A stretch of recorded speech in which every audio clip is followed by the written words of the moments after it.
Hey y'all, my name is Chigo Nwogu. I'm 23 years old, born in Nigeria, raised in DC.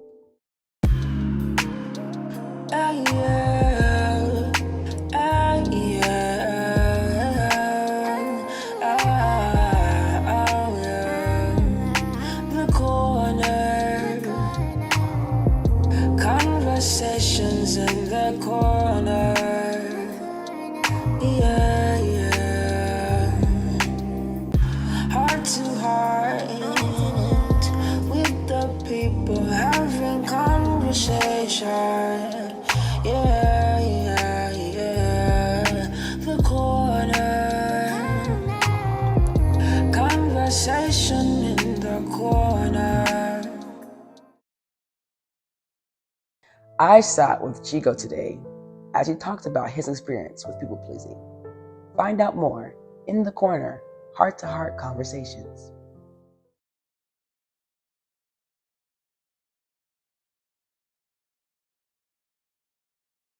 I would say that's a loaded question. For me, when I was younger, I would say I was very much afraid of what people had to say about me, but I feel as though the more and more I mature, the more and more my perspective on it kind of shifts. Like when I was younger, I was that kind of person that tended to kind of like remain in the in crowd just because I was afraid of being judged. The more I mature, it's kind of like I realize who I am and what I bring to the table when I am that, so it's kind of like, why rob people of a version of me that could very well be something that sparks somebody else to feel like they can be more of themselves just to kind of please people or make people feel kind of comfortable with my presence. So it's kind of like the more I mature, the more and more I feel as though it's like you have nothing to lose by being yourself. If anything, it's way more lame to try to fit yourself within a box just because people label you within that box. So I don't want to remain confined by anybody or be confined to any labels that anybody gives me. So it's kind of like, more and more mature, I just feel as though just be yourself. And of course, it's easier said than done because doing that takes a level of maturity. It takes a level of just saying, man, forget what people think. And it's kind of tough to do so, especially given like certain circumstances, like in corporate or when you're outside in the public, when you're with family versus when you're with friends. So I feel like the circumstances switch, but more than ever, I'm trying to push myself to be myself and question who is Chigo, And it's okay for you to leverage different communication techniques when you're around other people, but is your essence still there? Are you still the same person? You can be the same person and speak someone else's language. But if you lose yourself, you lose all of that and you lose the spark to the world that you can provide. So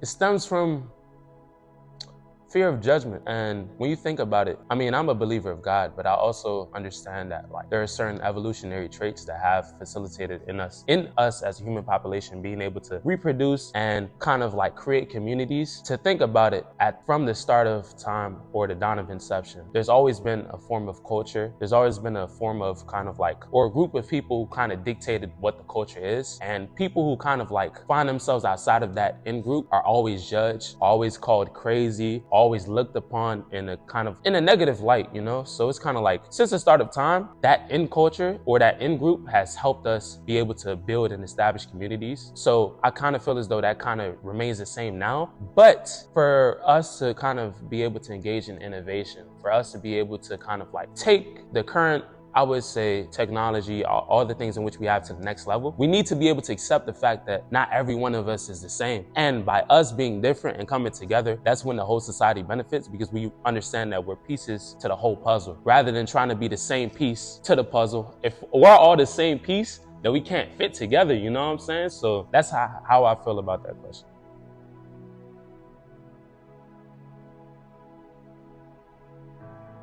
When you're a people pleaser, you sacrifice your morals, your principles, just to entertain the idea of what other people think about you or what other people expect of you, rather than just being who you are as a person.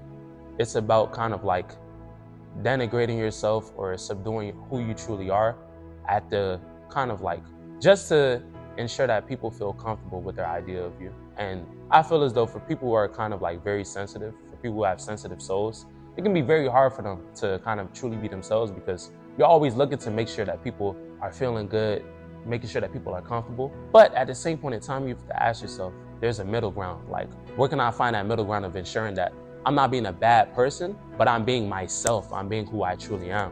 When I say that, I'm not saying go and be kind of like a narcissist, go and be someone who puts other people down. I'm saying, who are you truly, Who are you? When you look at the mirror, when you first wake up, when you look at the mirror before you go to sleep, who is your essence? Who is that inner kid when you were growing up that you kind of wish that you could just be no matter who you were around?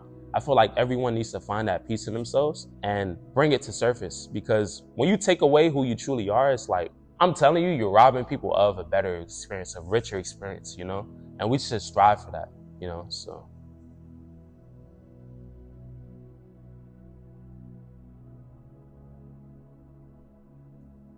I mean, it depends on the circumstance, I feel like. Like, there are certain scenarios where you kind of have to not sacrifice yourself, but leave behind certain things that won't push forward the agenda. Like, I was having a conversation about this with like my business research group, like at my job, when we were talking about how like there are certain layers to our personality that we have to kind of leave behind when we're at work in order to push forward the agenda, especially when you're dealing with people who aren't familiar with people of your type. It's kind of like there's certain things that you have to leave behind in those instances just to ensure that those people are receiving you well and they're receiving what you're saying. However, there are other scenarios where it's kind of like you're just totally just leaving behind who you are as a person just for the sake of receiving validation from other people. Especially when that validation that you receive, like the thing is, if you seek validation from people constantly, what happens when they remove that validation? When you've been people pleasing, what happens? Like, you've been people pleasing your whole life, but then they remove that validation. How do you feel? Sick. It's like you were doing it for no reason at all. So it's kind of like you need to position yourself to a point where you're not people pleasing for the sake of validation, but it's like I'm doing whatever it takes in order to push forward the agenda. First off, you assess, what is the scenario I find myself in? Who are the people that I'm speaking to? How can I best speak their form of language, but still maintain my essence, my character, who I am, my principles, my morals, my God, whatever it is for you, whatever layers of your identity that you have, never sacrifice those things, but also understand that given the context, there are certain things that you can't bring with you, But for me, personally speaking, I choose to bring my God everywhere I go to.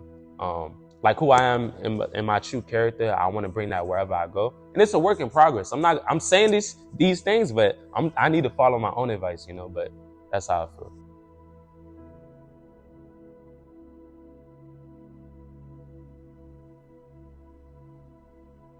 I'm not gonna lie, yes, to a certain degree, yes, because it's kind of like, ever since I could remember like my earliest memories, I've always been that type of person where it's kind of like, I like to be drama free, like, me no like stress, like, I don't like stuff that just gonna get me riled up. Like, I don't like to feel angry, I don't like to feel worn out, unless it's kind of like for a good sake, unless I'm grinding for a good purpose, for a better purpose, and okay, that comes with the territory. But for unnecessary, unreasonable things, I don't like stress. So it's kind of like certain confrontations, it's kind of like when I'm about to face them, I feel a lot of stress. But you also have to understand that there are certain confrontations that you need to have.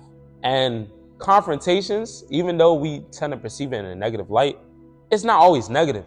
There are certain conversations and confrontations that you need to have in order to establish your boundaries with a particular person. Especially when the person tends to violate your boundaries, you need to establish it from the onset. And it can feel very comfortable to do so. But waiting until they've kind of like violated your boundary to the point where it's kind of like you're thinking of like what is life, You should never wait until that point, because it's always difficult to have those types of conversations. Why not have it earlier on when you can kind of like face the least amount of anxiety, the least amount of stress? Like, it's never going to be comfortable. I'm never going to be comfortable confronting people, especially when it's an uncomfortable conversation. But doing it earlier on, I feel like does a better job in terms of like just making sure that you address the situation from the onset. Because I've experienced times where people did some crazy things, and it's my fault, honestly, because I didn't have that confrontation earlier to establish that boundary. So I can't blame them, I blame me. So in order to prevent that from happening in the future, I need to do a better job of having those confrontations. So to answer your question, confrontations, like, yes, they're uncomfortable. I don't like to have them, but there are certain scenarios where you just have to. You got to.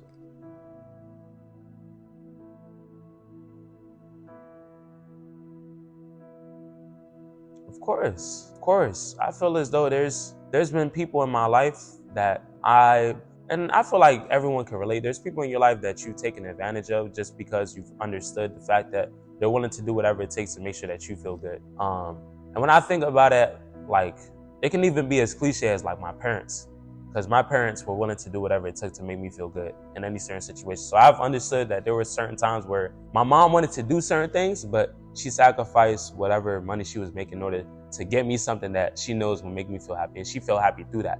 And that was her bending backwards, because given the time and the circumstance, she didn't have it wasn't in her best interest to do that, but her best interest was making sure that I felt good. So there has been other people other than my parents in my life that I probably have taken advantage of, and I'm sorry for that, because they were willing to bend backwards. But now that I'm growing older, like, it's all about being aware of that, being aware of our tendency as humans to take advantage of people who bend over backwards for us. And in those situations where people are bending over backwards for you, you want to, like, first off, like, thank them, let them know that, like, you truly appreciate them. And you also want to ensure that going forward that they don't have to do things that aren't expedient for them in the moment.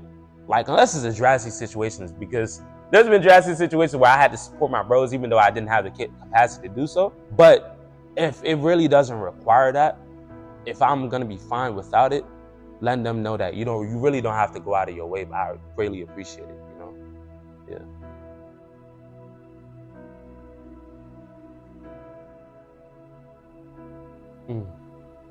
This is a funny story.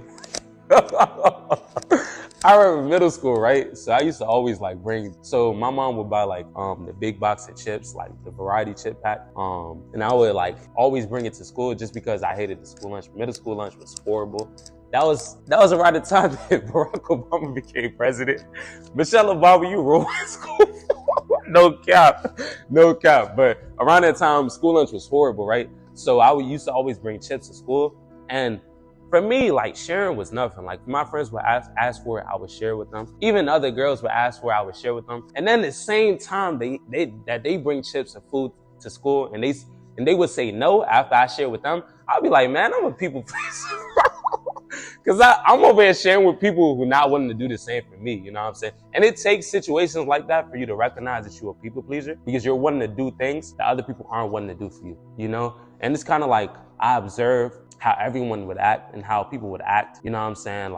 They would act as how they wanted to be, or the image that they wanted to portray, regardless of how it affected people. Whereas with me, I was so conscious of everything that I was doing. I was like, okay, if I do this, how is it gonna make them feel? If I do this, how is it gonna make them feel? I used to be that dude in the class that would be overthinking everything just because I don't want to hurt nobody. I don't want to make anybody feel the type of way, but that's not life. That's not life, honestly. If you gotta overthink every decision that you're making, that's not life. So it took for me to kind of step back and ask myself, okay, I'm making everybody else feel good, but am I feeling good inside, internally? And if the answer is no, you need to reassess how you're going about kind of your interactions with other people.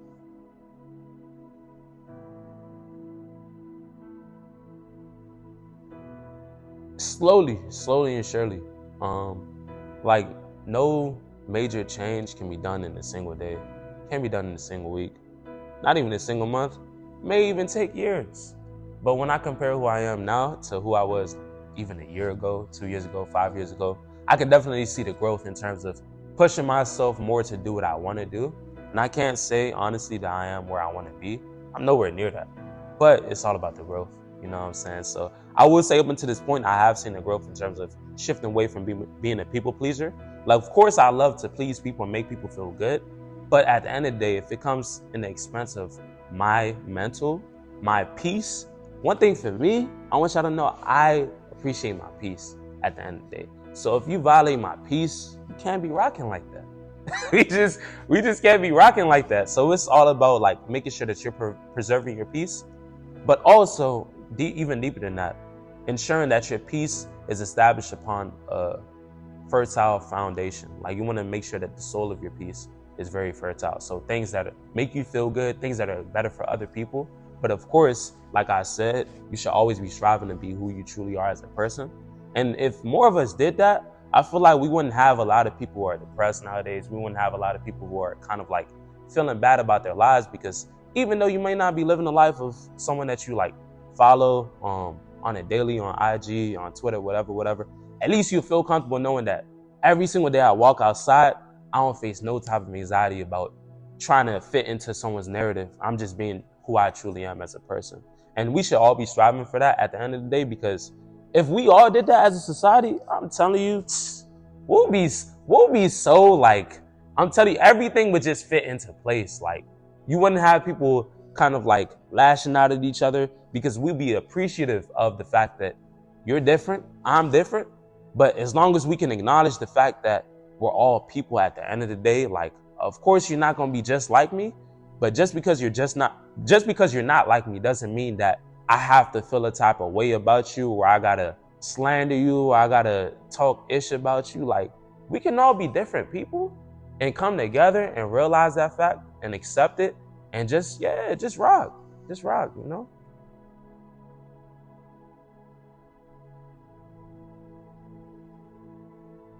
Three things, that's a good question. It's a good question. Number one, I feel like I can answer this question, kind of like assessing who I was when I was a people pleaser. So number one, wow, now this is a deep question. It's a deep question. This is kind of like finding a way to standard, like in a standard way, define what a people pleaser is. I feel like people sacrifice their morals and principles, like I said.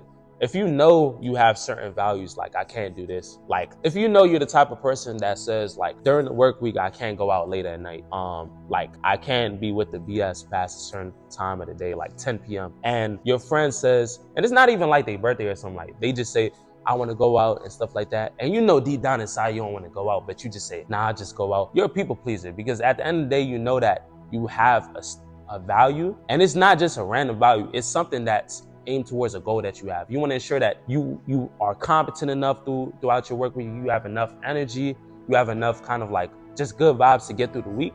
And then when the weekend comes, okay. But during the work week, you've established a boundary and you violate that boundary for someone else, I feel like you're a people pleaser. Another thing, people pleasers, I feel like they're just not comfortable just being themselves. Like when they're around other people, they might feel comfortable being themselves when they're alone, but when they're around other people, I mean, there are certain people who are just not that talkative. There are certain people who aren't as expressive as other people, but if you tweak who you are based upon the environment that you're in, I'm not talking about like the words that you choose to use. I'm not talking about like certain things that you have to do. Like code switching is a thing, y'all. Like breaking news, code switching is a thing. But if you have to truly kind of like modify who you are as a person, based upon the environments that you're in, like you have a certain friend that you rock with, but when you're around another group, you act like you don't rock with them, you're a people pleaser, because you know that's your man. You know that's someone that you rock with. And I don't respect that. I don't respect that personally. But that's a people pleaser. What's another thing? I don't even know if I can find like a third reason, but I feel like as though all the reason that I just mentioned, I feel like that pretty much touches on what I think a people pleaser is. Honestly, anybody who's unwilling to do what they actually want to do, when they know that it fits a certain standard in their life, when they know that it fits a certain moral principle in their life, anyone who's unwilling to do that because of the pressure that they face from the external world, you're a people pleaser. Because you know deep down inside you want to make that decision, but you're making it because you want to ensure that someone else feels good. Like, let's say for instance, if you want to pursue a particular career, but your parents don't want you to do it, I'm not talking about a crazy career. I'm talking about like, you want to pursue something, but your parents are against it, and you truly like sacrifice that just because you want to ensure that your parents can be able to brag about you to their uncle, to their sisters, to their brothers, to their family back home. You're a people pleaser because you're sacrificing who you are as a person, what you want to do, just to make sure that someone else feels good when you feel miserable. So all of this is grounded. So everything that I mentioned is grounded upon the fact that deep down inside, you feel miserable because you're not making the decision that you want to make. That's a people pleaser in essence. Like, you're just not making the decisions that you want to make, not because you don't want to make them personally, but because the pressure that you face from the external world, you know? So that's what I think about that.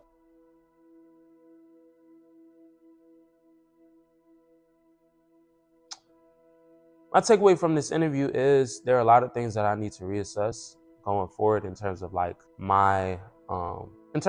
assessing when I tend to people please. Like, are there certain trends that I see? Like, am I around a certain group of people? Do I face certain thoughts when I feel this? Like, how do I feel when I'm alone at home versus when I'm in like external environments with a group of people, I need to reassess a lot of different things in terms of like just finding out those points of time where I tend to people please and assess what the root cause is. Like, why exactly am I doing it? Because if you don't understand the root cause, I feel like you really can't put yourself in a position to change the habit. And if you don't understand why exactly it happens, it's kind of like you really don't know what to do. So I really need to kind of like take a step back and objectively just assess how I people please in life. Maybe I'm putting some pressure on other people to people please. Maybe kind of like reevaluate how I kind of interact with other people. Like, am I encouraging them to be themselves when I'm around them? You know, because people pleasing is not just about yourself and how you feel about other people, but it's also about the people that you interact with and how they feel when they're with you. So I want to be a type of person that encourages people to be themselves. You know what I'm saying? No matter who you are, no matter how weird you are, we all weird in our own ways. So no matter how weird you are, just being yourself and truly having joy in that, because I feel as though kind of like that's when the best vibes happen. Like, especially with my friend group, I feel as though like the best vibes happen when we are truly ourselves, when we're not trying to cater to any specific demographic. We're not trying to cater to anybody. We're just being ourselves. And that's where you can just fool around and just be yourself. And you don't even care. Once you reach that point in time where you're truly being yourself, you don't care about external judgment. You're just worried about how exactly you're being yourself and how that's impacting other people. Because at the end of the day, it's all about impact. And I was talking with my good friend yesterday. I won't name drop him. But we were talking about how certain times intent doesn't meet impact, and making sure that my intent meets impact when it comes to ensuring that people feel good and just being myself in general, you know? Yes, sir. Hey!